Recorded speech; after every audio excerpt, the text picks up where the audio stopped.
A question comes up often dealing with different aspects of nutrition and the raw food diet. The answer is, to me, very plain and clear, that nutrients are damaged, deranged, or destroyed when we heat them. Therefore, there's always nutrient loss when we cook food. If we're not looking to incur nutrient loss, then we don't cook our food. There are other ways to incur nutrient loss. You could dehydrate food, you could freeze food, you could store it for long periods of time. Everything incurs some nutrient loss. Foods don't take on nutrients, they lose nutrients. But the big nutrient losses, scales of 100 and 1,000 times more, happen when we cook food than when we just store an apple in the refrigerator overnight that's already been cut in half.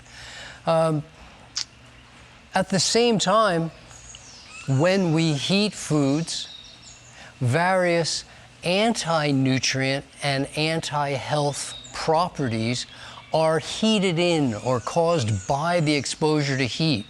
Granted, the amount of heat, the duration of the heat, the type of heat, all of these things matter, and the more of any one of those, the more intense the heat, the drier the heat, the hotter the flame, the longer you're exposed to, the greater the number of anti-nutrient and anti-health qualities. So anti-nutrients are substances that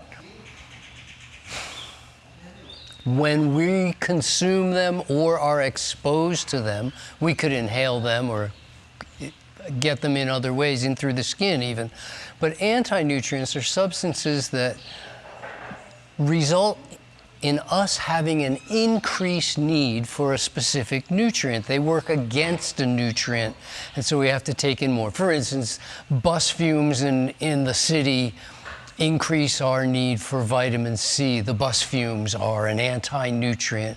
Cigarette smoke is an anti-nutrient, both for vitamin C and also for many of the B vitamins. So we have to take in more when exposed to that. When we cook foods, many different anti-nutrients, and especially for the water-soluble vitamins, the B's and the C's, but also for many minerals. Anti-nutrients are created in the heating process that increase our need. Interestingly enough, for many of the foods that end up with an end product of an anti-nutrient, it's that exact nutrient that is already low in the food you are eating.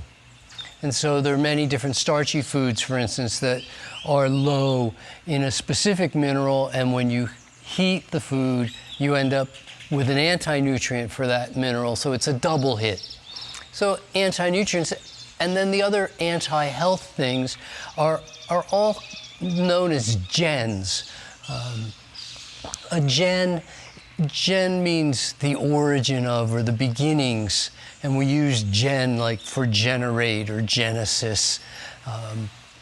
And when we add something before, a prefix before gen, we end up with words like carcinogen, which means a substance that's either known to cause cancer, associated with increased cancer risk, that sort of thing. Cancer-causing agents, essentially, or suspected cancer-causing agents. These are called class 1, 2, 3, 4, 5 carcinogens.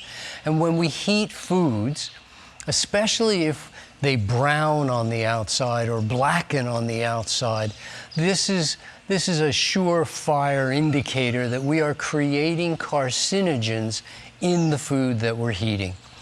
So a blackened, what they call the Pittsburgh rare steak, well, it's got lots of the benefits of rare steak in the inside, but it's got a hugely increased amount of carcinogens on the outside. When we toast bread, blackened rice, almost anything like this.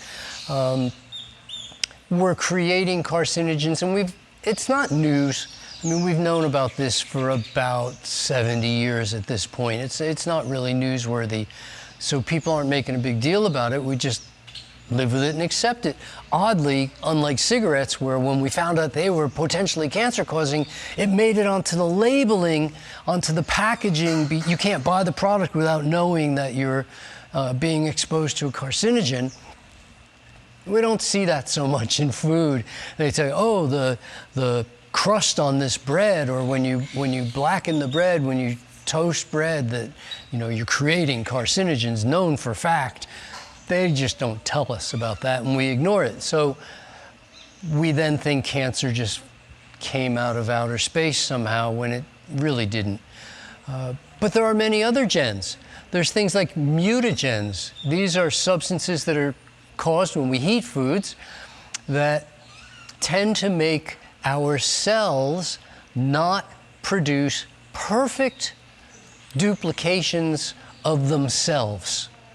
So your cells don't reproduce perfectly. And anytime cells don't reproduce perfectly, this is called a mutation or a mutagenic change. And it's associated basically with only one thing: aging. So we're accelerating the aging process every time we consume mutagens. There are many other such gens. There's tremorogens, things that leave us with the shakes somehow. And I'm not making fun of people who have those shakes. There's many different kinds of shakes, but most of them completely resolve when we just stop eating the tremorogens that are in our heavily heated foods. Tumorigens, tremorogens, carcinogens, mutagens, and there's even one known as teratogens. And the teratogens don't appear to have a massive effect on us. They have more of an effect on our offspring. The most classic teratogen ever in history was the thalidomide disaster. And with that, the babies were born, the next generation was born with what they called flippers. Instead of arms and legs, they just had hands and feet, and the hands and feet weren't made very well either. It was a big disaster. As an aside note, it's worth noting that if you Google thalidomide, what you come up with is an anti-cancer drug currently in use with cancer patients. They're just ignoring the fact, well, not completely. They tell people using thalidomide don't get pregnant. But if you tell 1 million women using thalidomide don't get pregnant, I mean, how many out of the million are still likely to get pregnant? I don't know the number to that question. I'm just throwing it out there, but I would imagine some get pregnant anyway, and there were still going to be thalidomide babies because we're still putting thalidomide into our population, calling it an anti-cancer drug. Now they're also promoting it as a drug for various skin conditions. So I'm a little concerned about that. But there are many different kinds of teratogens. When we look at Chernobyl, for instance, and all that exposure to radiation, that was a teratogen for some people. For some people, the exposure to the radiation was so severe that it hurt them right away. But for many, oh yeah, we got a little extra radiation. It didn't seem to really do us much damage. Oh, but the children were born. And the children were born in a variety of mutated possibilities, none of which were better than perfectly healthy children. So when we look at all of the things that could happen, and we wonder why, what's the big deal? Well, certainly nutrition and health is part of the reason why I'm choosing to eat a raw food diet. It leaves me feeling better. That's a big reason for me.